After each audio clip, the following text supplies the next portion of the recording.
Mr. Hegseth, let's continue on this line of questioning about what's sometimes referred to as women in combat. I think that phrase is something of a misnomer. Many members of this committee have served in combat in the last 25 years, to include women and men. I'm sure all those men served with women, whether they were military police officers or they were pilots or whether they were intelligence analysts or medics or what have you. You served. I assume you served with women who were on the front lines as well. Is that correct? Yes, sir. And were those women anything other than skilled, brave, and honorable in their service? They were some of the best soldiers I worked with. So women have been serving in combat for a long time. Women have even been serving in combat units like infantry battalions for a long time in roles like medics or mechanics or what have you. So what we're talking about here specifically is women in ground combat roles in jobs like infantrymen or artillerymen or special forces. Until about 10 years ago, that wasn't the case. Under Secretary Panetta, those roles were opened up to women to serve in. Has President Trump indicated at all that he plans to rescind or alter that guidance? You're correct to point out, Senator, that these are the decisions that the Commander-in-Chief will have the prerogative to make.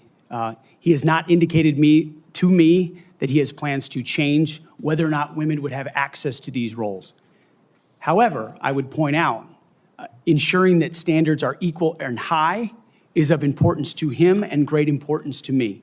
Because in those ground combat roles, what is true is that the weight of the ruck on your back doesn't change. The weight of the 155 round that you have to carry doesn't change. The weight of the 240 Bravo machine gun you might have to carry doesn't change.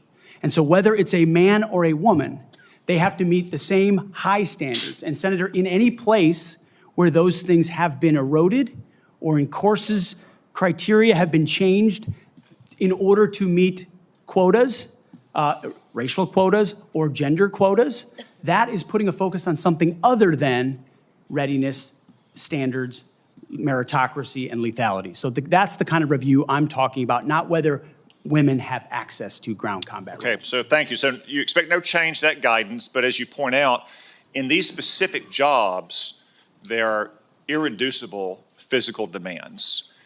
We expect our intelligence analysts and our mechanics to be physically fit in the military, but it's different when you're in the infantry or the artillery. You just mentioned a few things. Let me point it out. An artillery shell weighs almost 100 pounds. An Abrams tank round weighs around 50 pounds. The M240 Bravo machine gun with its tripod weighs almost 50 pounds. The average weight of a full kit, ammo, water, commo, body armor for a soldier is over 100 pounds. Nothing you can do can change any of those things, right? That is physical reality. Go ahead. Yes, Senator. And I would say the requirements to handle those things in a ground combat unit, as far as standards, can look different than those of a medic or a drone pilot. And so it's not that it has to be the same standard throughout, it's standards to maximize efficacy of that particular position. Let me read a quote here from one Army officer. While it may be difficult for a 120-pound woman to lift or drag 250 pounds, the Army cannot artificially absolve women of that responsibility. It may still exist on the battlefield. The entire purpose of creating a gender-neutral test was to acknowledge the reality that each job has objective physical standards to which all soldiers should be held, regardless of gender.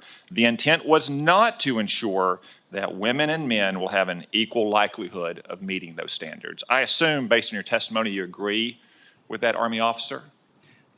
Absolutely. The standards need to be the same and they need to be high.